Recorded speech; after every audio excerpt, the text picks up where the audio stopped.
정말 충격적인 일이 일어났습니다. 미국의 유명 과학고등학교에서 생긴 전례 없는 대회에 뉴욕이 발칵 뒤집어졌다고 합니다. 놀라운 건 이 모든 것이 한국인 여학생 때문에 일어났다는 점인데요. 심지어 이 대회를 지켜보던 한 교사는 폭탄 발언을 했다고 합니다. And a mortgage rate significantly increases the monthly payment, especially for low and moderate income. 대체 무슨 일이 있었던 걸까요? 안녕하세요. 제 이름은 아멜리아 윈스턴입니다. 뉴욕 최고의 과학고등학교인 스튜번트에 재학 중이죠. 친구들은 저를 천재라고 불렀어요. 당연한 일이었습니다. 저는 언제나 최고였습니다. 단 한 번도 수학에서 밀린 적이 없었죠. 물론 학교에는 몇몇 아시아 학생들이 있었지만 저는 그들을 크게 신경 쓰지 않았어요. 많은 이들이 동양인들이 수학에 강하다고 하지만 저를 꺾은 친구는 한 명도 볼 수 없었으니까요. 솔직히 말하면 그럴 수가 없죠. 동양인 학생들은 대부분이 조용하고 자기들끼리만 어울렸거든요. 게다가 게을렀습니다. 숙제 검사를 할 때면 제대로 해오지도 못하고 말도 제대로 못하더라고요. 저런 애들이 어떻게 우리 같은 명문 고등학교에 들어올 수 있었는지 솔직히 좀 짜증이 날 때도 있었습니다. 이뿐만이 아니에요. 저희 동네에 있는 아시아 가게들은 항상 지저분했고 영어도 제대로 못하는 사람들이 운영했습니다. 그런 모습을 볼 때마다 그들이 어떻게 미국에서 살아가는지 의문이었어요. 게으르고 가난한 이민자들, 그게 제가 아시아인들에 대해 가진 이미지였죠. 이런 모습들을 보면 백인 우월주의라는 말이 괜히 나온 건 아닌 것 같습니다. 역사적으로 봐도 위대한 학자들은 대부분이 백인이었으니까요. 한국의 위인? 글쎄요. 솔직히 들어본 적도 없는 것 같네요. 무슨 상관인가요? 백인인 제가 이 나라에서 가장 똑똑하다는 생각은 의심할 여지가 없는걸요. 물론 그때는 알지 못했죠. 곧 제 인생을 완전히 뒤바꿀 사건이 일어날 거란 사실을 말입니다. 사건은 수학 경시대회 결과가 발표되던 순간에 일어났습니다. 태블릿에 이름이 뜨기를 기다렸죠. 순간 심장이 빠르게 뛰었어요. 성적표가 화면에 나타났을 때 제 눈을 의심했습니다. 제 이름 옆에는 숫자 2가 적혀 있었어요. 2등이라니? 교실이 갑자기 웅성거리기 시작했습니다. 친구들의 놀란 표정이 눈에 들어왔어요. 마치 태양이 서쪽에서 뜬 것처럼 충격적인 일이었죠. 그리고 1등을 본 순간 가슴이 무너져 내렸습니다. 1등은 바로 전학 온 한국인 소녀 한나 김이었어요. 친구들의 목소리가 귓가에 맴돌았습니다. 아시아인들은 원래 수학을 잘하잖아. 이럴 줄 알았어. 특히 한국 애들은 수학머리가 장난 아니라니까. 미국 애들이 아시아 애들한테 수학으로 이기는 게 더 어렵지. 그들의 말이 저를 더 불쾌하게 만들었어요. 단순히 패배한 것이 아니었습니다. 동양인에게 졌다는 사실이 저를 분노하게 만들었죠. 가난하고 게으르다고 생각했던 그들 중 한 명에게 말이에요. 순간 강렬한 열기가 얼굴을 타고 올라왔습니다. 손바닥에 손톱이 파고들었어요. 저는 한나를 향해 고개를 돌렸습니다. 그 순간 한나와 눈이 마주쳤죠. 한나는 차분했어요. 승리의 기쁨을 드러내지 않았습니다. 오히려 수줍은 미소를 지었죠. 그 모습이 저를 더 화나게 만들었습니다. 이건 실력이 아니라 운이었을 거라고 마음속으로 생각했어요. 아니면 커닝을 했을지도 모른다고요. 그렇게 믿고 싶었습니다. 의자를 밀고 일어섰어요. 교실이 순식간에 조용해졌습니다. 모든 시선이 저에게 향했죠. 한나에게 다가갔어요. 심장이 빠르게 뛰었습니다. 머릿속은 혼란스러웠지만 목소리는 단호했어요. 한나에게 다시 한번 실력을 겨뤄보자고 했습니다. 말이 입에서 튀어나온 순간 교실은 완전히 침묵에 빠졌어요. 친구들의 놀란 얼굴이 보였습니다. 선생님이 저희 쪽으로 성큼성큼 걸어왔죠. 선생님이 무슨 일인지 물었을 때 저는 한나와 실력을 다시 겨뤄보고 싶다고 대답했어요. 한 번의 시험으로 진짜 실력을 알 수 없다고 했죠. 선생님은 잠시 생각하더니 고개를 끄덕였습니다. 두 사람에게 특별 문제를 내주겠다고 했어요. 선생님은 칠판으로 걸어가 복잡한 수식을 적었습니다. 교실 전체가 숨죽이며 지켜봤어요. 진짜 승자가 가려지는 순간이었죠. 한나는 차분했습니다. 연필을 들고 고민하는 기색도 없이 문제를 풀어나갔어요. 저는 손이 떨렸죠. 집중하려고 눈을 감았습니다. 심호흡을 했어요. 문제를 보는 순간 머릿속이 하얘졌습니다. 이렇게 어려운 문제는 처음이었어요. 그리고 5분이 지났을 때 한나가 연필을 내려놓았습니다. 저는 아직 풀이 과정의 절반도 끝내지 못했어요. 선생님이 한나의 답안을 확인했습니다. 정답이라고 했죠. 교실이 다시 웅성거렸어요. 그 누구도 풀지 못했던 고난도 문제였습니다. 오직 한나만이 정답을 맞췄어요. 순간 교실이 조용해졌죠. 모두의 시선이 저에게 향했습니다. 순간 제 세계가 무너져 내리는 느낌이었습니다. 어떻게 저보다 뛰어난 사람이 있을 수 있죠? 특히 가난하고 게으르다고 생각했던 동양인이? 감정이 복잡하게 뒤엉켰어요. 분노, 충격, 부끄러움이 한꺼번에 밀려왔습니다. 한나가 저에게 다가와 손을 내밀었어요. 좋은 경쟁이었다는 말과 함께요. 한나의 목소리는 부드럽고 친절했습니다. 그 순간 부끄러움이 더 커졌어요. 하지만 자존심이 저를 붙잡았죠. 한나의 손을 무시하고 자리로 돌아갔습니다. 그날 집으로 돌아오는 길, 머릿속은 복잡했어요. 어떻게 이럴 수 있을까요? 저는 언제나 최고였습니다. 그런데 이제는 최고가 아니었죠. 처음으로 패배의 쓴맛을 보았어요. 더 괴로운 건 그 상대가 한국에서 온 소녀라는 사실이었습니다. 다음 날 학교에 도착했을 때 저는 여전히 분노에 차 있었습니다. 복도에서 친구들이 저를 보며 수군거리는 소리가 들렸어요. 모두가 제가 한나에게 패배한 사실을 알고 있었죠. 자존심이 크게 상했습니다. 수업 시간에 저는 계속 한나를 주시했어요. 그녀의 모든 행동이 눈에 거슬렸습니다. 필기하는 방식, 질문에 답하는 순간의 자신감, 심지어 점심시간에 혼자 앉아 책을 읽는 모습까지도요. 저는 스스로에게 계속 말했죠. 나는 백인이야. 우리는 이 나라에서 가장 똑똑한 사람들이야. 그렇게 제 자신을 합리화하려 했습니다. 하지만 마음 깊은 곳에서는 의문이 들었어요. 내가 틀린 걸까? 인종이 정말 지능을 결정하는 걸까? 한나를 미워했습니다. 아니, 그럴 수밖에 없었어요. 그녀가 제 세계관을 무너뜨렸으니까요. 하지만 일주일이 지나고 2주가 지나면서 저는 한나가 단순한 천재가 아니라는 것을 발견했습니다. 수업이 끝나면 그녀는 언제나 도서관에 남아 공부했어요. 어려운 문제를 만나면 포기하지 않고 여러 방법으로 접근했죠. 그녀는 노력하는 사람이었습니다. 그러던 어느 날 오후, 저는 집으로 가는 길에 작은 샌드위치 가게를 지나가게 되었어요. 문득 안을 들여다봤을 때 의외의 광경을 보았습니다. 한나가 카운터 뒤에서 앞치마를 하고 서 있었어요. 그녀는 주문을 받으면서 동시에 가게 한쪽 구석에 놓인 책상에서 수학 문제를 풀고 있었습니다.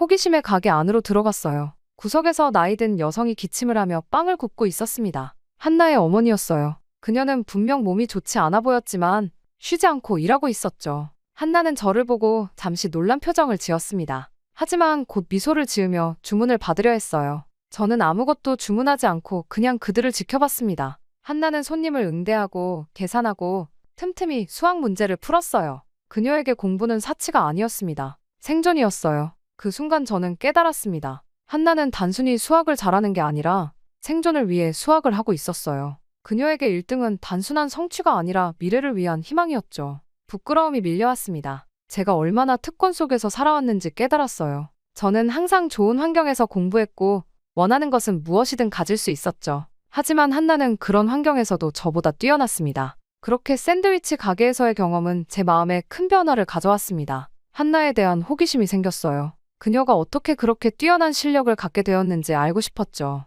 제 마음속에는 여전히 불편함이 있었지만 그것을 인정하고 싶지 않았습니다. 그녀의 능력이 단순히 타고난 것이 아니라면 그 비결을 알고 싶었어요. 다음 날 학교에서 용기를 내어 한나에게 다가갔습니다. 가슴이 두근거렸어요. 이전까지는 경쟁자로만 봤던 사람에게 먼저 말을 거는 것이 쉽지 않았죠. 처음으로 진심 어린 대화를 나눴습니다. 제가 그녀의 가게에서 본 것을 이야기하자 한나는 수줍게 웃었어요. 그리고 자신의 이야기를 들려주었습니다. 한나는 한국에서 자랐어요. 어릴 때부터 치열한 입시 경쟁 속에서 살았다고 합니다. 하지만 단순히 암기식 교육을 받은 게 아니었어요. 그녀는 자기주도 학습을 통해 문제를 해결하는 방식을 익혔다고 했습니다. 스스로 문제를 분석하고 여러 방법으로 접근하는 습관이 몸에 배어 있었죠. 한나의 설명을 들으며 저는 미국식 교육과의 차이점을 발견했습니다. 처음에는 믿기 어려웠어요. 미국에서는 선생님이 문제 해결 방법을 설명해주고 학생들은 그 방식을 따라하는 경우가 많았습니다. 하지만 한나는 선생님이 설명해주지 않아도 스스로 해결법을 찾는 능력을 갖추고 있었어요.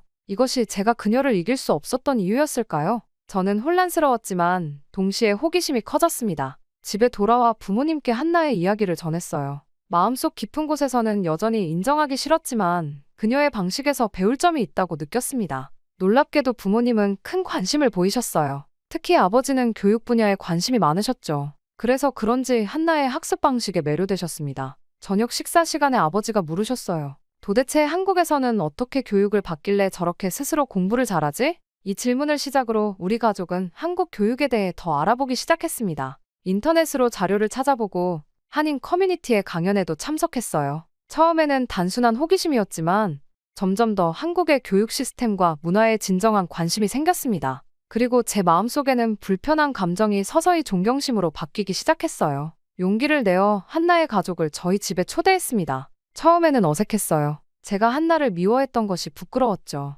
하지만 한나의 어머니는 매우 친절하셨습니다. 그녀는 한국 교육의 장단점에 대해 솔직하게 이야기해 주셨어요. 치열한 경쟁이 주는 스트레스도 있지만 그 속에서 단련되는 의지력과 문제 해결 능력이 학생들에게 큰 자산이 된다고 하셨죠. 그 자리에서 우리의 대화는 점점 더 깊어졌습니다. 한나의 어머니는 한국의 학원 문화, 대학 입시 제도, 그리고 학생들의 자기주도 학습법에 대해 상세히 설명해 주셨어요. 부모님은 깊은 관심을 보이며 질문을 이어갔습니다. 저는 조용히 듣고 있었지만 마음속으로는 계속 생각했어요. 내가 한나를 미워했던 건 정말 그녀가 아시아인이어서였을까? 아니면 그녀가 나보다 더 노력했기 때문에 질투했던 걸까? 우연히 한나의 어머니가 여름에 한국으로 잠시 돌아갈 계획이라는 것을 알게 되었어요. 그때 아버지가 갑작스러운 제안을 하셨습니다. 우리 가족도 한국을 방문해보는 것은 어떻겠냐고요? 한국의 교육 시스템을 직접 경험해보고 싶다고 하셨죠. 처음에는 황당한 제안처럼 들렸습니다. 내가 한국에? 아시아에? 하지만 이상하게도 마음이 끌렸어요.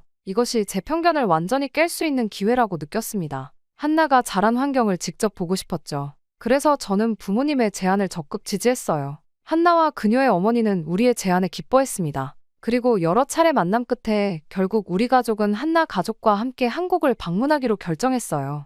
이후 도착한 인천공항에서 비행기에서 내리는 순간부터 모든 것이 새로웠습니다. 인천국제공항은 제가 상상했던 것과 완전히 달랐어요. 깨끗하고 현대적인 디자인, 효율적인 시스템이 눈에 띄었죠. 하지만 이건 시작에 불과했습니다. 공항에서 서울로 향하는 길, 창밖으로 보이는 풍경이 점점 도시화되어 갔어요. 저는 한국이 전통적인 건물들과 오래된 시장이 많은 나라일 거라고 생각했습니다. 영화에서 본 아시아의 모습을 떠올렸죠. 하지만 서울은 제 예상을 완전히 뒤엎었어요. 호텔에 짐을 풀고 한나와 함께 첫 탐험에 나섰습니다. 한나는 자랑스럽게 자신의 고향을 소개했어요. 거리마다 선명한 네온사인과 대형 스크린이 가득했습니다. 사람들은 모두 최신 스마트폰을 들고 있었고 카페마다 사람들이 노트북으로 작업하고 있었어요. 여기는 세계에서 가장 빠른 인터넷이 있어. 한나가 말했습니다. 어디서든 무료 와이파이를 찾을 수 있고 다운로드 속도도 엄청 빨라. 저는 믿기 힘들었어요. 아시아 국가가 이렇게 기술적으로 발전했다고는 생각하지 못했죠. 쇼핑몰을 방문했을 때는 더 놀랐습니다. 최첨단 기술을 활용한 매장들, 로봇 안내원, 디지털 피팅룸까지 있었어요. 이건 분명 뉴욕보다 더 발전된 모습이었습니다. 가장 충격적이었던 것은 서울 지하철이었어요. 깨끗하고 조용했으며 정확한 시간에 도착했죠. 플랫폼에는 안전 유리문이 설치되어 있었고 내부는 냉방이 완벽했습니다. 디지털 안내 시스템은 다국어를 지원했고 와이파이도 끊김없이 연결됐어요. 이건 뉴욕보다 더 발전된 도시잖아. 아버지가 놀라움을 감추지 못하며 말씀하셨습니다. 저도 같은 생각이었어요. 뉴욕 지하철은 지저분하고 종종 지연되었죠. 하지만 서울 지하철은 마치 미래에서 온 것 같았습니다. 거리를 걸으며 또 다른 놀라운 점을 발견했어요. 쓰레기통을 찾기 어려웠음에도 거리는 놀라울 정도로 깨끗했습니다. 사람들은 자신의 쓰레기를 가방에 넣어 집에 가져가는 것 같았어요. 공공장소에서의 질서 의식이 매우 높았죠. 둘째 날, 한나는 저를 특별한 곳으로 데려갔습니다. 대치동이라고 들어봤어? 한나가 물었어요. 우리나라 교육의 중심지야. 내가 초등학교 때 다녔던 학원가야.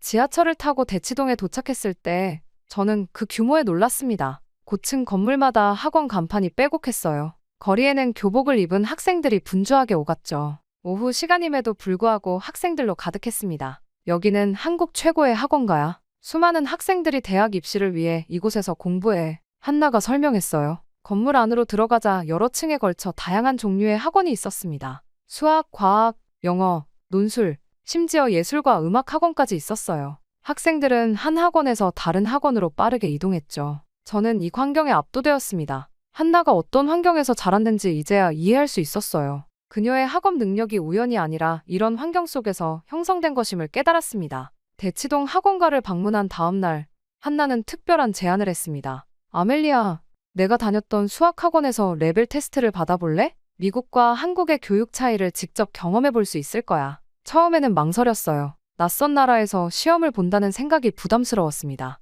하지만 호기심이 더 컸죠. 결국 저는 동의했어요. 좋아, 해볼게. 다음 날 저희는 탑클래스라는 학원을 방문했습니다. 외관부터 미국의 학원과는 달랐어요. 현대적인 건물에 최첨단 시설을 갖추고 있었죠. 로비에 들어서자 학생들이 분주하게 움직이고 있었습니다. 모두 진지한 표정으로 공부에 몰두하고 있었어요. 학원장이 저를 반갑게 맞이했습니다. 한나의 소개로 저는 레벨 테스트를 받게 되었어요. 교실로 안내받아 들어가니 태블릿이 준비되어 있었습니다. 1시간 동안 수학 문제를 풀었어요. 난이도는 점점 높아졌죠. 테스트가 끝난 후 저는 곧바로 결과를 받았습니다. 선생님이 태블릿으로 제 답안을 분석하더니 상세한 그래프와 차트를 보여주셨어요. 놀랍게도 그것은 단순한 점수가 아니었습니다. 제 사고 과정과 문제 해결 패턴을 분석한 자료였어요. 아멜리아 학생은 기본 계산력은 뛰어나지만 추상적 개념을 실제 문제에 적용하는 부분에서 약점이 보입니다. 선생님이 정확하게 짚어내셨어요. 특히 기하학적 증명 과정에서 논리적 비약이 있네요. 저는 깜짝 놀랐습니다. 미국에서는 단순히 맞고 틀린 문제 수만 알려줄 뿐이었는데 이곳에서는 제가 어떻게 생각하는지까지 분석했어요. 게다가 제 약점을 정확히 짚어내는 것이 충격적이었습니다. 선생님은 계속해서 제게 맞춤형 학습 계획을 제안했어요. 이런 패턴의 학생들에게는 구체적인 예시에서 추상적 개념으로 연결하는 훈련이 필요합니다. 이 방식으로 접근하면 2-3주 안에 상당한 향상이 있을 겁니다. 그 순간 저는 깨달았습니다. 한나의 학습 방식이 바로 이곳에서 시작되었다는 것을요. 그녀가 왜 그렇게 문제 해결 능력이 뛰어난지 이해할 수 있었어요. 이곳은 단순히 문제를 푸는 방법을 가르치는 것이 아니라 학생의 약점을 분석하고 맞춤형 교육을 제공하는 방식으로 운영되고 있었습니다. 단순히 암기하는 게 아니라 스스로 약점을 극복하도록 만드는 거구나. 제 마음속으로 생각했어요. 그날 오후 저는 실제로 한국 학생들과 함께 수업에 참여했습니다. 처음에는 언어 장벽이 걱정되었지만 수학은 보편적인 언어였어요. 선생님은 문제를 제시한 후 학생들이 스스로 해결책을 찾도록 유도했습니다. 답을 바로 알려주지 않고 다양한 접근 방식을 생각해보게 했어요. 미국에서는 대부분 선생님이 문제 풀이 방법을 단계별로 설명하고 학생들은 그대로 따라하는 방식이었습니다. 하지만 여기서는 학생들이 스스로 생각하고 답을 찾아가는 과정이 중요했어요. 선생님은 단지 안내자 역할을 할 뿐이었죠. 수업이 끝난 후 한나에게 제 생각을 나눴습니다. 이제 내가 왜 그렇게 문제 해결 능력이 뛰어난지 알겠어. 여기서는 정말 다르게 가르치는구나. 한나는 미소를 지었어요. 맞아. 여기서는 왜라는 질문이 중요해. 단순히 공식을 외우는 게 아니라 그 공식이 왜 그렇게 되는지 이해하는 거지. 학원 경험 이후 저는 한국 사회의 다른 측면들에도 관심을 갖게 되었습니다. 한나의 가족은 저희가 한국에서 한 달을 보내는 동안 다양한 장소를 방문할 수 있도록 일정을 계획해 주었어요. 이 여행은 단순한 관광이 아니라 한국인들의 일상을 경험하는 시간이었죠. 첫 번째로 놀란 일은 카페에서 있었습니다. 사람들이 자리를 맡기 위해 노트북이나 가방 같은 귀중품을 테이블에 두고 음료를 주문하러 가는 모습을 봤어요. 미국에서는 상상도 할 수 없는 일이었죠. 한나에게 물어봤습니다. 사람들이 물건을 그냥 놔두고 가도 괜찮아? 누가 훔쳐가지 않아? 한나는 의아한 표정을 지었어요. 여기선 그런 일이 거의 없어. 공공장소에서 물건을 훔치는 건 큰 범죄로 여겨지거든. 실제로 그 카페에서 1시간 동안 지켜봤지만 아무도 남의 물건에 손을 대지 않았습니다. 오히려 자리가 부족한 사람들이 먼저 와서 양해를 구하는 모습이 인상적이었어요. 지하철 이용도 문화적 충격이었습니다. 출퇴근 시간에 수많은 사람들이 몰렸지만 모두가 질서 있게 줄을 서서 기다렸어요. 미국 뉴욕에서는 사람들이 서로 밀치고 먼저 타려고 하는 경우가 많았죠. 하지만 서울에서는 플랫폼에 그려진 선 뒤에 사람들이 차분히 기다렸습니다. 심지어 노약자를 위한 좌석을 양보하는 모습도 자연스러웠어요. 한나와 함께 연극 공연을 보러 갔을 때는 더 놀라운 경험을 했습니다. 공연이 끝난 후 관객들이 자발적으로 자신의 자리 주변 쓰레기를 정리하는 모습을 봤어요. 빈 음료수 캔, 과자 봉지, 프로그램 책자까지 모두 수거해 나갔죠. 청소부의 일을 덜어주기 위한 작은 배려였습니다. 뉴욕에서는 상상도 할 수 없는 일이야. 저는 한나에게 말했어요. 사람들은 보통 자기 자리에 쓰레기를 그냥 두고 나가. 한나는 미소를 지었습니다. 여기선 어릴 때부터 공공장소를 내 집처럼 깨끗하게 사용하라고 배워. 다른 사람을 배려하는 건 기본적인 예절이거든. 한국에서의 일상 속에서 저는 미국과 비교했을 때 한국의 시민 의식이 훨씬 높다는 것을 체감했어요. 사람들은 개인의 편의보다 공동체의 질서와 청결을 중요시했죠. 길에 쓰레기를 함부로 버리는 사람도 거의 보지 못했습니다. 식당에서의 경험도 특별했어요. 테이블마다 호출 버튼이 있어 필요할 때 직원을 부를 수 있었고 음식이 나오는 속도도 놀라울 정도로 빨랐습니다. 결제는 테이블에서 바로 이루어졌고 팀 문화가 없어 정확한 금액만 지불하면 됐어요.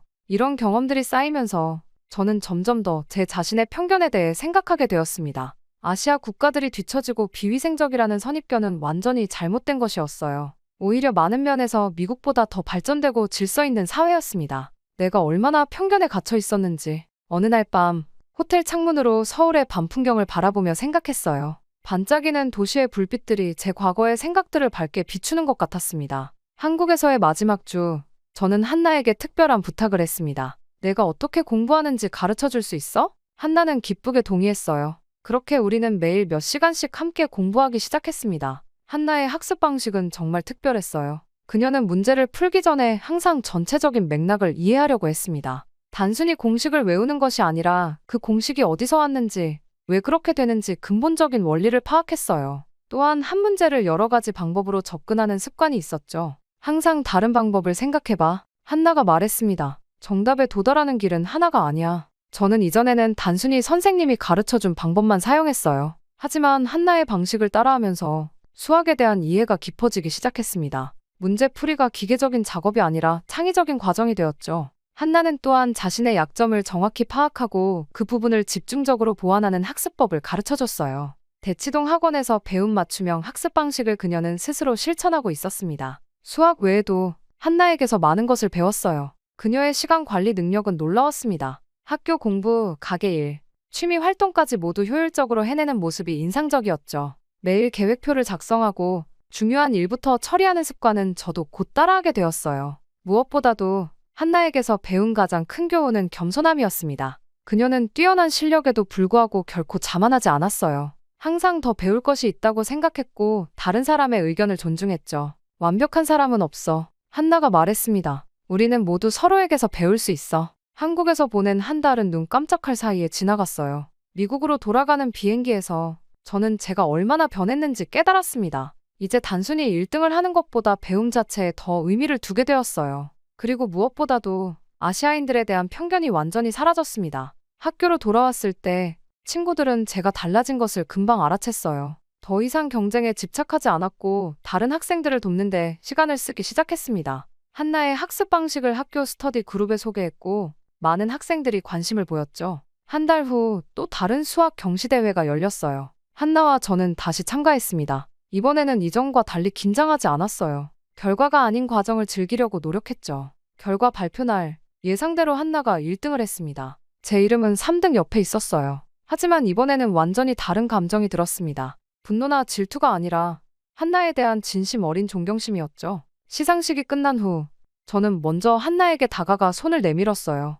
축하해, 한나. 정말 대단해. 한나는 놀란 표정을 지었다가 곧 환하게 웃었습니다. 고마워, 아멜리아. 너도 정말 잘했어. 많이 발전했더라. 그 순간 저는 깨달았어요. 제게 중요한 것은 더 이상 단순한 1등이 아니었습니다. 자신이 얼마나 성장했는지, 얼마나 많은 것을 배웠는지가 더 가치 있었죠. 한나와의 경쟁은 이제 서로를 높이는 동반자적인 관계로 바뀌었습니다. 경시대회 이후 저는 진지하게 제 미래에 대해 생각하기 시작했습니다. 고등학교 졸업이 1년 앞으로 다가왔고 대학 지원을 준비해야 할 시간이었어요. 이전에는 당연히 아이비리그 진학을 목표로 했지만 한국에서의 경험은 제 시야를 넓혀주었습니다. 어느 저녁 가족 식사 시간에 용기를 내어 말했어요. 나 한국에서 대학 다니고 싶어. 부모님은 당황한 표정으로 저를 바라보셨습니다. 아버지가 먼저 말씀하셨어요. 아멜리아, 그게 무슨 뜻이니? 한국 대학을 말하는 거야? 저는 고개를 끄덕였습니다. 서울대학교나 연세대학교 같은 학교에 지원해보고 싶어요. 특히 수학과나 컴퓨터 공학 쪽으로요. 어머니는 걱정스러운 표정을 지으셨어요. 언어는 어떻게 할 거니? 한국어로 수업을 들을 수 있겠어? 요즘은 영어 트랙 과정이 많이 있어요. 그리고 한국어도 배울 거예요. 이미 한나에게 기초를 배우기 시작했어요. 사실 한국에 있는 동안 매일 한나에게 한국어를 조금씩 배웠습니다. 처음에는 부모님이 반대하실 줄 알았어요. 하지만 뜻밖에도 아버지는 곰곰이 생각하시더니 긍정적인 반응을 보이셨습니다. 사실 내가 한국에서 보여준 성장을 보면 그 나라에서 배울 점이 정말 많다는 걸 인정해야겠구나. 어머니도 이내 수긍하셨어요. 내가 그렇게 열심히 준비한다면 우리는 내 꿈을 응원할게. 그런데 한나는 어떻게 생각해? 다음 날 학교에서 한나에게 제 계획을 이야기했습니다. 한나는 놀랍게도 기뻐하는 대신 진지한 표정을 지었어요. 내가 미국에 온 이유는 여기 교육 시스템에서 배우기 위해서였어. 한나가 말했습니다. 미국도 장점이 많아. 창의성과 자유로운 사고를 중요시하잖아. 그리고 한나는 자신의 꿈을 이야기해 주었어요.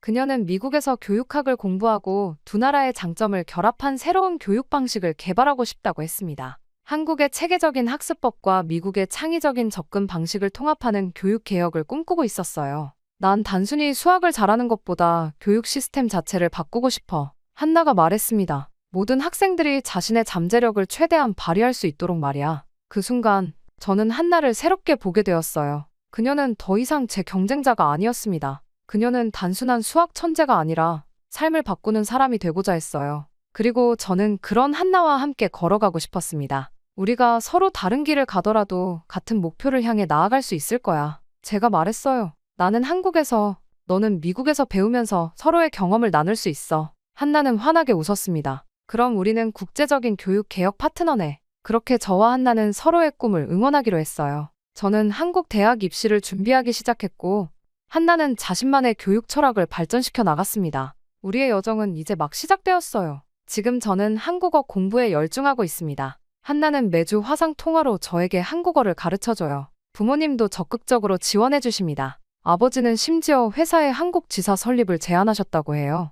그렇게 되면 가족 모두가 함께 한국에서 시간을 보낼 수도 있을 거예요. 백인 우월주의에 사로잡혀 있던 저는 이제 새로운 세계를 발견했습니다. 한 작은 샌드위치 가게에서 시작된 경쟁이 제 인생의 방향을 완전히 바꿔놓았어요. 한나 덕분에 저는 더 넓은 세상을 보게 되었고, 진정한 성장이 무엇인지 깨달았습니다.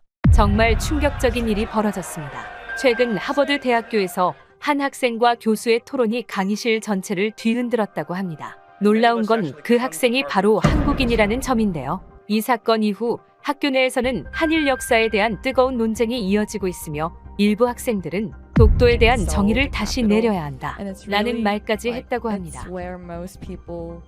대체 강의실에서 무슨 일이 있었던 걸까요? 안녕하세요. 저는 셀레나라고 합니다. 세계 최고 명문대학인 하버드 대학교 국제관계학과 3학년이죠. 솔직히 말해서 저는 아시아 국가들에 대해 별로 관심이 없었습니다. 특히 한국이라는 나라는 정말 하찮게 생각했어요. 그냥 세계 지도에서 존재감 없이 끼어있는 작은 점, 중국과 일본 사이에 낀 무의미한 공간 정도로 여겼죠. 그래서 한국이 일본의 식민지였다는 것도 당연하게 느껴졌죠. 그 정도 가치밖에 없는 나라니까요. 한국은 문화도 일본이나 중국에서 베낀 것뿐이지 않아 자기들만의 독창적인 것이 뭐가 있는데, 이런 말을 할 때면 친구들과 함께 웃곤 했습니다. 한국은 그저 중국과 일본의 열등한 모방품, 가치 있는 것을 창조한 적 없는 나라라고 생각했어요. 전쟁으로 분단된 불쌍한 나라, 미국의 원조가 없었다면 존재하지도 못했을 국가, 중국과 일본의 그림자 속에 영원히 갇힌 존재라고 여겼죠. 심지어 지금은 대통령도 없는 무질서한 나라라고 생각했죠. 곧 북한이 전쟁을 일으킨다면 금방 잡아먹힐 그런 나라 말입니다. 솔직히 한국이 아시아에서 사라져도 누가 신경 쓸까? 중요한 나라들은 중국과 일본이지. 이런 의문을 가져본 적도 없었습니다. 당연히 아시아에서 중요한 나라는 중국과 일본뿐이라고 생각했으니까요. 한국은 그저 두 강대국 사이에 낀 작은 나라, 독자적인 문화나 역사적 가치가 별로 없는 국가라고 여겼어요. 그런데 이번 학기 졸업 학점을 채우기 위해 어쩔 수 없이 동아시아 국제관계사 강의를 듣게 됐습니다. 다른 수업은 모두 마감되었고 이 수업만 자리가 남아있었죠. 내키지 않았지만 어쩔 수 없이 등록했어요. 최소한 쉬운 어학점은 받을 수 있겠지. 이런 생각으로 첫 수업에 들어갔습니다. 강의를 맡은 사람은 일본 출신의 역사학자 타카하시 교수였어요.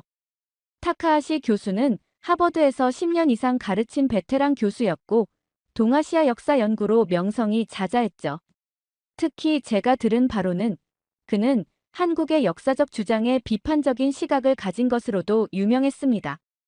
배울 게 많을 것이라고 생각했죠. 드디어 제대로 된 시각으로 아시아 역사를 배울 수 있겠네. 첫 수업 시간, 타카하시 교수는 우아한 일본식 영어로 자기 소개를 했어요. 세련된 정장 차림의 단정한 외모, 그리고 자신감 넘치는 말투가 인상적이었습니다. 강의 계획서를 보니 중국, 일본, 한국, 그리고 동남아시아 국가들의 관계를 다루는 내용이었죠. 이번 학기 동안 우리는 동아시아의 복잡한 국제관계를 탐구할 것입니다. 특히 역사적 사실에 기반한 객관적 시각으로 접근하겠습니다. 타카하시 교수의 말에 저는 고개를 끄덕였어요. 객관적 사실이라니 당연히 한국보다는 일본과 중국이 역사적으로 더 중요했을 테니까요. 수업이 진행될수록 타카하시 교수는 중국과 일본의 역사적 중요성을 강조했고 한국에 대해서는 중국 문화의 전달자 정도로만 언급했습니다. 뭐 예상대로네. 저는 그의 강의에 별다른 의문을 품지 않았어요. 오히려 제 기존 생각을 확인시켜주는 것 같아 안심했죠. 강의실에는 몇몇 한국인 학생들도 있었는데 그들의 표정이 불편해 보일 때마다 저는 속으로 생각했습니다. 감정적이라더니 역시 그렇군. 타카하시 교수는 종종 한국에 관한 주제가 나올 때마다 살짝 비꼬는 듯한 말투를 사용했어요. 한국은 항상 피해자 의식을 갖고 있죠. 한국의 주장은 학술적 근거보다 감정에 기반한 경우가 많습니다. 같은 말들이었습니다. 이런 말을 들을 때마다 저는 역시 한국이란 나라는 그렇지라고 생각했죠. 수업을 들으면서 제 마음속에는 한국에 대한 편견이 더 깊어졌어요. 학술적으로 존경받는 교수의 말이니 틀림없이 사실일 거라고 믿었습니다. 그렇게 6주가 흘렀죠. 한국에 대한 제 생각은 점점 더 부정적으로 변했습니다. 역사적으로 중요하지 않은 나라, 중국과 일본 사이에 낀 작은 나라, 객관적인 시각 없이 감정적으로만 반응하는 나라. 이런 이미지가 제 머릿속에 단단히 자리 잡았어요. 타카하시 교수는 매 수업마다 이런 시각을 더욱 강화시켜 주었습니다. 그는 언제나 객관적인 학문적 관점이라는 명목 하에 한국의 역사적 주장을 하나씩 반박했어요. 그리고 저는 그의 모든 말을 의심 없이 받아들였죠. 한국은 자신들의 문화적 정체성을 과장하는 경향이 있습니다. 예를 들어, 많은 문화유산들이 사실은 중국이나 일본에서 유래했죠. 이런 교수의 말에 저는 고개를 끄덕이며 열심히 노트에 적었습니다. 한국인 학생들의 얼굴이 붉어지고 불편해하는 모습이 보일 때마다 저는 그저 진실을 받아들이기 힘들어하나 보다라고 생각했어요. 그렇게 반학기가 지났고 강의 주제는 점점 더 현대 이슈로 옮겨갔습니다. 역사적 배경에서 현대 동아시아의 국제관계 문제로요. 특히 영토 분쟁, 역사 교과서 논쟁, 전쟁 피해자 보상 문제 등이 다가오는 수업의 주제였죠. 교수는 다음 수업 주제를 예고했습니다. 다음 시간에는 동아시아의 현대 영토 분쟁에 대해 다루겠습니다. 특히 독도 다케시마 문제를 중점적으로 살펴볼 예정이니 준비해 오세요. 저는 독도가 뭔지도 잘 몰랐어요. 그냥 한국과 일본이 다투는 작은 섬 정도로만 알고 있었죠. 하지만 타카하시 교수의 강의라면 틀림없이 객관적이고 학문적인 시각으로 이 문제를 잘 설명해 줄 거라 기대했습니다. 다음 날 강의실에 들어서자 학생들로 가득 찼습니다. 오늘 수업은 특별히 많은 학생들이 참석한 것 같았어요. 타카하시 교수는 평소보다 더 격식 있는 정장 차림으로 등장했고 칠판에는 굵은 글씨로 동아시아의 영토 분쟁이라고 적혀 있었습니다. 자, 오늘은 현대 동아시아에서 진행 중인 주요 영토 분쟁들에 대해 살펴보겠습니다. 타카하시 교수는 프로젝터를 켜고 지도를 보여주었어요. 처음에는 남중국해 분쟁, 쿠릴 열도 문제 등 다양한 영토 분쟁을 객관적으로 설명하는 듯 했죠. 저는 노트북을 펴고 열심히 필기했습니다. 역시 하버드 교수다워. 그렇게 생각했어요. 그런데 갑자기 슬라이드가 바뀌며 동해 한가운데 작은 섬의 사진이 나타났습니다. 독도 다케시마라는 제목과 함께요. 이제 한국과 일본 사이에 가장 민감한 영토 분쟁 중 하나인 독도, 일본명 다케시마 문제를 살펴보겠습니다. 타카하시 교수의 목소리가 미묘하게 달라졌어요. 더 단호해지고 감정이 섞인 듯한 느낌이었죠. 그의 눈빛도 달라졌습니다. 저는 이런 변화를 감지하고 고개를 들었어요. 독도는 역사적으로나 국제법적으로 일본 영토입니다. 한국이 불법 점거하고 있는 것이죠. 타카하시 교수가 단언하듯 말했습니다. 순간 강의실이 술렁였어요. 대부분의 학생들은 의아한 표정이었지만 일부는 교수의 말에 공감한다는 듯 고개를 끄덕였죠. 저도 그중 하나였습니다. 당연히 일본이 역사적으로 더 중요한 나라니까 한국이 불법으로 차지한 거겠지라고 생각했어요. 1905년 시마네현 고시에 따라 일본은 다케시마를 공식적으로 영토에 편입했습니다. 이는 국제법상 정당한 영토 편입 절차였죠. 타카하시 교수는 계속해서 역사적, 법적 근거를 제시하며 독도가 일본 영토라고 주장했어요. 그의 논리는 매우 확신에 차 있었고 학생들은 그의 말을 의심 없이 받아들이는 듯 했습니다. 저 역시 그랬어요. 한국은 제2차 세계대전 이후 이 섬을 불법적으로 점거했습니다. 그리고 그 이후로 계속 점거하고 있죠. 타카하시 교수의 목소리가 점점 더 날카로워졌어요. 학술적 분석이라기보다는 개인적인 주장처럼 들리기 시작했죠. 하지만 저는 여전히 의심하지 않았습니다. 그가 하버드의 교수이고 동아시아 역사 전문가니까요. 그런데 교수는 거기서 멈추지 않았어요. 독도 문제를 넘어 한국 전체를 비하하는 발언을 시작했습니다. 한국은 감정적으로 역사를 바라보기 때문에 국제사회에서 신뢰를 얻지 못합니다. 이 말에 강의실의 분위기가 더욱 긴장되었어요. 몇몇 한국인 학생들의 얼굴이 붉어졌죠. 하지만 타카하시 교수는 계속 말을 이어갔습니다. 한국은 객관적 사실보다 민족주의적 감정을 우선시합니다. 이러한 접근 방식으로는 국제 분쟁을 해결할 수 없죠. 저는 순간 당황했어요. 하버드의 강의실에서 그것도 저명한 교수가 이렇게 노골적으로 한 나라를 비하하는 발언을 하다니요. 지금까지 타카하시 교수의 말을 무비판적으로 받아들였지만 이건 좀 지나친 것 같다는 생각이 들었습니다. 강의실 안은 묘한 긴장감으로 가득 찼어요. 일부 학생들은 불편한 표정으로 서로를 쳐다봤고 다른 학생들은 열심히 필기를 계속했죠. 저는 그동안 한국에 대해 가졌던 자신의 편견이 타카하시 교수의 개인적인 감정에 영향받은 것은 아닐지 잠시 의문이 들었어요. 그때였습니다. 강의실 앞줄에 앉아있던 한 한국인 여학생이 천천히 손을 들었어요. 그녀는 침착한 표정이었지만 눈빛에는 단호함이 깃들어 있었습니다. 타카하시 교수가 한국을 비하하는 발언을 이어가는 동안 강의실 앞쪽에서 한 여학생이 조용히 손을 들었습니다. 그녀는 단정한 정장 차림의 긴 검은 머리를 가진 동양인 학생이었어요.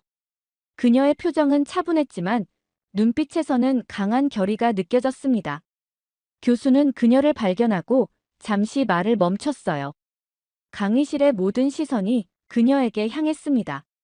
저도 호기심 어린 눈으로 그녀를 바라봤죠. 네, 질문이 있나요? 타카하시 교수가 약간 거만한 목소리로 물었습니다. 그녀는 천천히 일어났어요. 강의실은 완전한 침묵에 휩싸였습니다. 제 이름은 이지윤입니다. 그녀의 목소리는 조용했지만 강단이 느껴졌어요. 영어 발음이 완벽했고 자신감 있는 태도가 인상적이었습니다. 교수님, 지금 하신 말씀은 역사적 사실과 맞지 않습니다. 그녀의 말에 강의실 전체가 순간 정적에 휩싸였어요. 학생들은 놀란 표정으로 서로를 쳐다보았고 일부는 흥미롭다는 듯 고개를 들었습니다. 저는 그녀의 대담함에 놀랐어요. 하버드의 유명한 교수에게 감히 틀렸다고 라는 생각이 들었죠. 타카하시 교수는 코웃음을 치며 말했습니다. 아, 한국 학생이군요. 감정을 배제하고 객관적인 시각을 가져야겠죠? 그의 말투에는 비웃는 듯한 뉘앙스가 담겨 있었어요. 마치 그녀의 의견은 이미 감정적이고 주관적이라고 단정 짓는 듯했죠. 이 순간 저는 교수의 태도가 학문적이라기보다 개인적인 편견처럼 느껴졌습니다. 하지만 지유는 전혀 흔들리지 않았어요. 그녀의 표정은 여전히 차분했고 목소리도 흔들림이 없었습니다. 1951년 샌프란시스코 조약에서 독도는 한국 영토로 간주되었습니다. 교수님께서는 이 부분을 의도적으로 무시하고 계시네요. 그녀의 말은 단순한 반박이 아니라 구체적인 역사적 사실을 언급했어요. 강의실 안의 학생들은 더욱 집중하기 시작했고 몇몇은 노트북을 열어 그녀의 말을 검색하기 시작했습니다. 저도 궁금해져서 샌프란시스코 조약 독도라고 검색했어요. 타카하시 교수의 얼굴이 잠시 굳었습니다. 그는 명백히 당황한 기색을 보였지만 곧 태연한 표정을 지으며 반박했어요. 하지만 조약에서 독도가 명확히 한국 영토라고 명시되지 않았어요. 그 말은 독도가 한국 땅이라는 증거도 없다는 것이죠. 교수는 자신의 전문성을 내세우며 자신감 있게 말했지만 그의 목소리에서 미세한 불안감이 느껴졌습니다. 이전처럼 완벽하게 통제된 어조가 아니었어요. 지우는 잠시 생각하더니 차분하게 대답했습니다. 그렇다면 조약에 명시되지 않은 모든 섬이 주인 없는 땅이 된다는 말인가요? 그녀의 질문은 단순하면서도 교수의 논리를 정확히 공격했어요. 강의실이 다시 술렁였습니다. 학생들은 서로 작은 소리로 이야기를 나누기 시작했고 몇몇은 감탄하는 듯한 표정을 지었습니다. 저는 점점 지훈의 논리에 끌리기 시작했어요. 처음에는 그냥 감정적인 한국 학생의 반발이라고 생각했는데 그녀의 질문은 놀라울 정도로 논리적이었죠. 특히 교수의 주장을 그대로 받아들여도 그 논리적 결함을 지적한 방식이 인상적이었습니다. 타카하시 교수의 얼굴이 살짝 붉어졌어요. 그는 명백히 당황한 기색이었지만 여전히 전문가로서의 권위를 유지하려 노력했습니다. 물론 그렇지 않습니다. 하지만 독도의 경우 일본이 1905년부터 실효적으로 지배해왔다는 역사적 증거가 있어요. 교수는 주제를 살짝 바꾸며 반격을 시도했습니다. 하지만 지우는 이미 학생들의 관심을 사로잡은 상태였어요. 강의실 전체가 그녀의 다음 반응을 기다리고 있었죠. 저는 그동안 한국에 대해 가졌던 편견이 조금씩 흔들리는 것을 느꼈습니다. 이 학생은 정말 감정적이지 않아. 오히려 교수보다 더 논리적인 것 같은데? 라는 생각이 들었어요. 지훈의 논리적인 반박에 강의실의 분위기가 미묘하게 바뀌기 시작했어요. 학생들은 이제 단순히 교수의 말을 받아 적는 대신 두 사람의 논쟁을 주의 깊게 지켜보고 있었죠. 저도 고개를 들고 집중하기 시작했습니다. 처음으로 한국에 대한 제 편견이 흔들리는 것을 느꼈어요. 타카하시 교수는 잠시 침묵했다가 다시 자신감 있는 태도로 반박을 시도했습니다. 일본은 1905년부터 독도를 실효적으로 지배하고 있었습니다. 한국이 이를 강제로 점거한 것입니다. 그의 목소리에는 학자로서의 권위가 실려 있었어요. 마치 이 사실은 이미 학계에서 인정된 것이니 더 이상의 반박은 무의미하다는 듯한 어조였죠. 그는 자신있게 슬라이드를 넘겨 1905년 일본 정부의 공식 문서를 보여주었습니다. 그러자 지우는 피식 웃으며 대답했어요. 그녀의 미소에는 타카하시 교수의 논리적 허점을 꿰뚫어 본 사람의 여유가 담겨 있었습니다. 1905년이면 일본이 한국을 강제 점령하기 시작한 시기죠. 그 논리대로라면 그때 일본이 점령한 모든 한국 땅이 일본 땅이 되는 겁니까? 순간 강의실에 웃음소리가 터져 나왔어요. 몇몇 학생들은 서로를 쳐다보며 미소를 지었고 다른 학생들은 놀란 표정으로 교수의 반응을 지켜봤습니다. 저도 모르게 웃음이 나왔어요. 지훈의 반박은 너무나 명쾌했거든요. 타카하시 교수의 표정이 굳어졌습니다. 그의 이마에 땀이 맺히기 시작했고 안경을 다시 올리며 시간을 벌려는 듯 했어요. 그는 분명히 당황했지만 여전히 교수로서의 권위를 잃고 싶지 않은 듯 말을 이어갔습니다. 그건 다른 문제입니다. 우리는 지금 독도에 대해 이야기하고 있어요. 한국은 역사적으로 독도를 실효적으로 지배한 적이 없습니다. 그의 목소리가 약간 높아졌어요. 더 이상 차분한 학자의 어조가 아니라 자신의 주장을 방어하려는 필사적인 느낌이 묻어났습니다. 강의실 안에 긴장감이 고조되었죠. 그러자 지훈이 강한 어조로 말했습니다. 그녀의 목소리는 여전히 차분했지만 이전보다 더 강력한 확신이 담겨 있었어요. 교수님, 512년 신라 지증왕 때부터 독도는 한국 영토였습니다. 세종실록에도 독도 관련 기록이 나오고요. 일본의 지도에서도 18세기까지 독도를 일본 영토로 표기하지 않았죠. 지우는 자신의 가방에서 노트북을 꺼내 빠르게 무언가를 검색한 후 화면을 돌려 학생들에게 보여주었어요. 거기엔 고대 지도와 문헌 기록이 있었죠. 저는 놀랐습니다. 그녀는 준비가 철저했어요. 감정적인 반응이 아니라 역사적 증거를 바탕으로 차분하게 반박하고 있었거든요. 이건 1696년 일본 도토리번의 공식 문서입니다. 울릉도와 독도는 일본 땅이 아니다라고 명시하고 있어요. 강의실은 완전한 침묵에 빠졌습니다. 학생들은 이제 완전히 지훈의 말에 집중하고 있었고 몇몇은 빠르게 필기를 하기 시작했어요. 저도 그중 하나였습니다. 지금까지 한국에 대해 가졌던 제 생각이 잘못됐을 수도 있다는 의문이 들기 시작했거든요. 타카하시 교수는 말을 잇지 못했습니다. 그는 몇 번이고 입을 열었다 닫았지만 적절한 반박을 찾지 못하는 듯 했어요. 결국 그는 자료를 정리하며 시간을 벌려고 했죠. 강의실 분위기가 완전히 지훈에게 기울기 시작했어요. 학생들은 이제 그녀를 존경하는 눈빛으로 바라보고 있었습니다. 저도 그랬어요. 처음에는 감정적인 한국 학생이라고 생각했는데 그녀는 오히려 교수보다 더 학자다운 모습을 보여주고 있었거든요.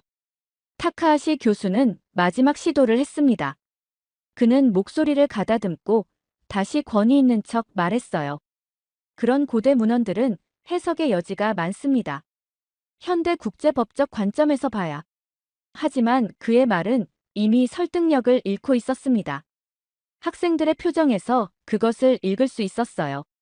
저 역시 이제는 교수의 주장을 의심하기 시작했죠. 타카하시 교수는 더 이상 지훈의 논리적인 반박에 대응하지 못했어요.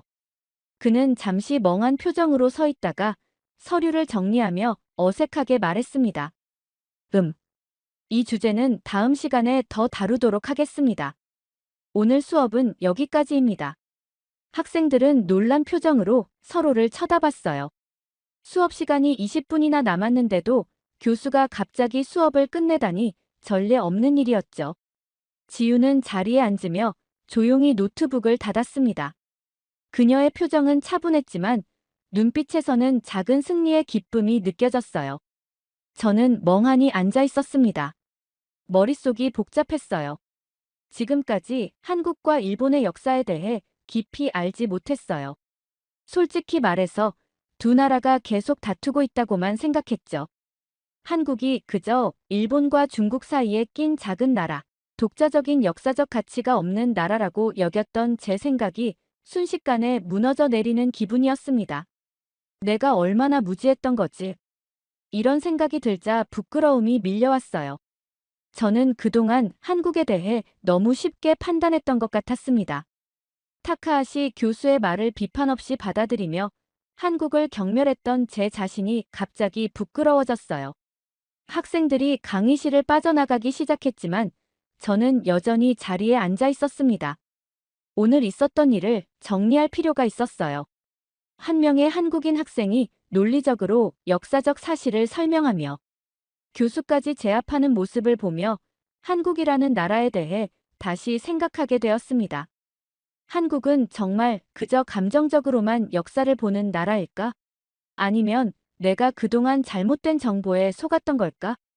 이런 생각이 들자 갑자기 더 많은 것을 알고 싶어졌어요.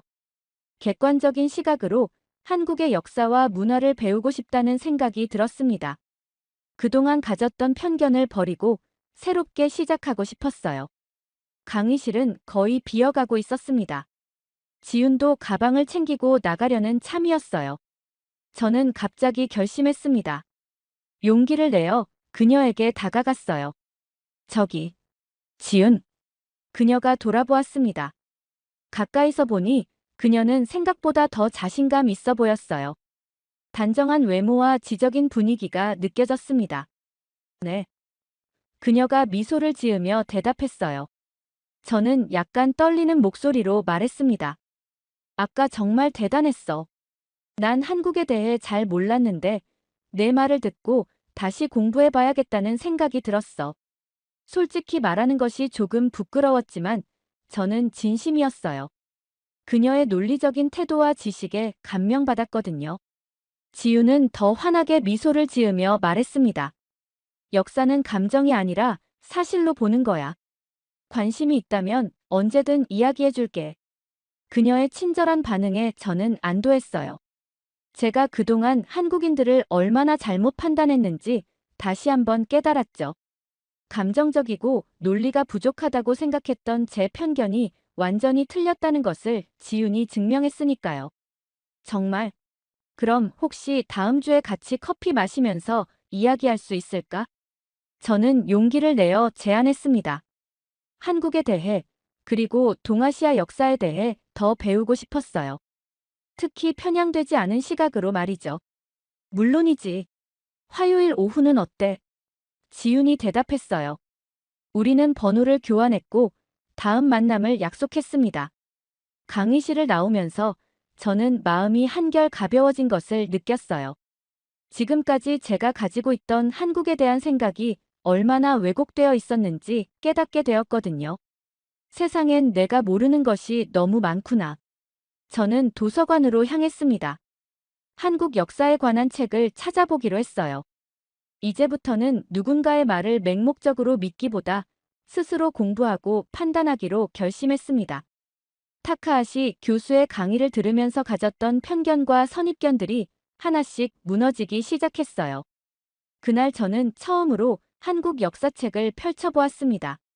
그리고 그것은 제 인생의 작은 전환점이 되었어요. 도서관에 도착해서 관련 서적을 찾아보는 동안 제 머릿속에는 지훈의 자신감 있는 모습이 계속 떠올랐어요. 그녀가 보여준 것은 단순한 애국심이 아니라 사실에 기반한 논리적인 주장이었습니다. 그것이 제가 한국을 다시 보게 된 결정적인 이유였죠. 역사는 감정이 아니라 사실로 보는 거야. 지훈의 이 말이 제 머릿속에 깊이 새겨졌습니다. 지훈과의 약속날이 다가왔습니다. 그 사이 저는 도서관에서 수많은 시간을 보냈어요. 한국 역사책, 독도 관련 자료, 일본의 한국 점령 시기에 관한 문헌들을 찾아 읽었죠.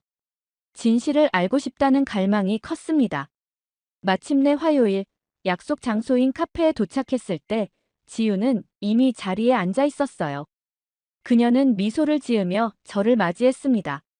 책을 많이 읽었나 봐. 지훈이 제가 든 책들을 보며 물었어요. 응, 정말 많은 것을 알게 됐어. 특히 일본이 한국을 점령했던 역사에 대해서. 저는 솔직하게 대답했죠. 그날 이후 저는 한국 역사에 대해 더 깊이 공부하기 시작했습니다. 처음엔 단순한 호기심이었지만 점점 진실을 알게 되면서 생각이 바뀌었죠. 독도가 한국 영토라는 역사적 증거들을 발견했습니다. 지훈이 말했던 것처럼 신라 시대부터 한국의 문헌에 독도 관련 기록이 있었고 조선 왕조 시기에도 명확하게 한국 영토로 인식되고 있었던 거죠.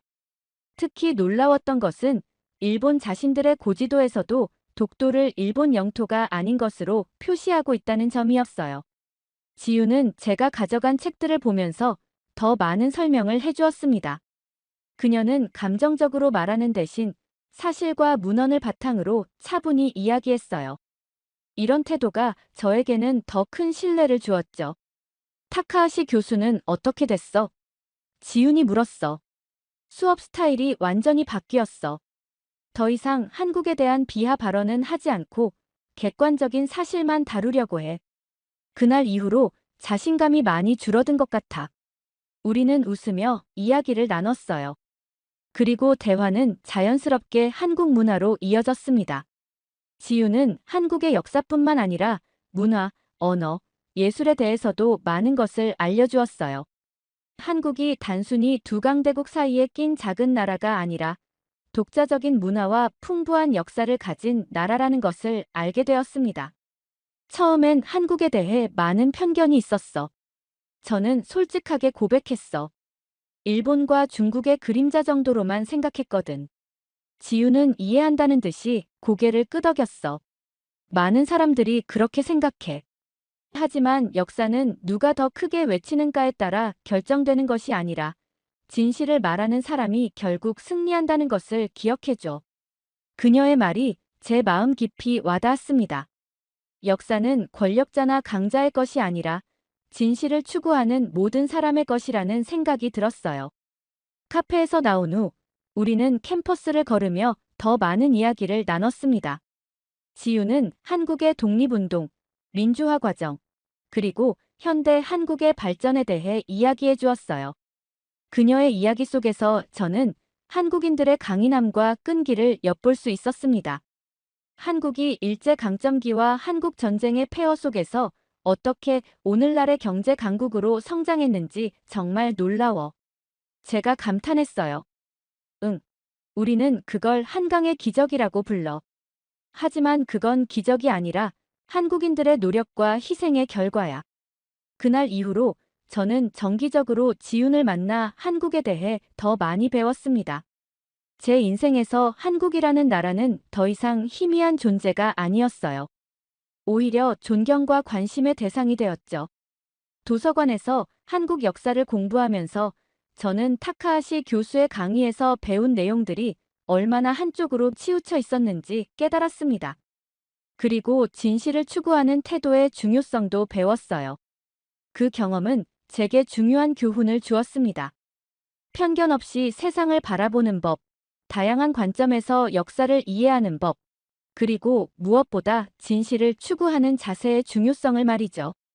그 강의가 있었던 날로부터 한 학기가 지났습니다. 저는 많은 것이 변했어요. 한국에 대한 제 생각은 완전히 달라졌고, 역사를 바라보는 시각도 크게 바뀌었죠.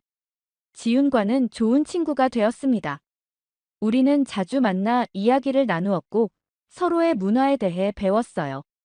저는 한국어도 조금씩 배우기 시작했고, 한국 역사에 대해 더 깊이 공부했죠. 오늘은 타카하시 교수의 마지막 수업이었습니다. 그는 학생들에게 한 학기 동안 배운 것을 정리해달라고 요청했어요. 저는 이 수업에서 가장 중요한 것을 배웠습니다. 제가 말했어요. 역사는 단순한 감정 싸움이 아니라 진실과 논리에 기반해야 한다는 것을요. 강의실이 조용해졌습니다. 저는 그날 지훈이 보여준 모습을 떠올리며 말을 이어갔어요. 지훈이 보여준 침착하고 논리적인 태도는 그 어떤 감정적 주장보다 강력한 힘을 가지고 있었습니다. 그리고 저는 깨달았습니다. 진실을 이야기하는 사람이 결국 승리한다는 것을요. 처음에 저는 한국에 대한 깊은 편견을 가지고 있었습니다. 그저 일본과 중국 사이에 끼인 작은 나라, 역사적 가치도 별로 없는 국가라 여겼죠. 하지만 지훈을 만나고 그녀가 보여준 논리적이고 침착한 모습을 통해 제 모든 편견이 하나둘 무너져 내렸어요. 이제 저는 한국을 완전히 다른 시각으로 바라보게 되었습니다. 독자적인 문화와 풍부한 역사를 가진 자랑스러운 나라로요. 무엇보다 감사한 것은 한국을 새롭게 알게 되면서 제 시야가 훨씬 넓어졌다는 점입니다. 한 나라에 대한 편견이 깨지는 과정은 세상을 바라보는 제 시각 전체를 바꿔놓았어요. 이 모든 변화를 가져다 준 한국, 그리고 지훈에게 마음 깊이 감사함을 느낍니다.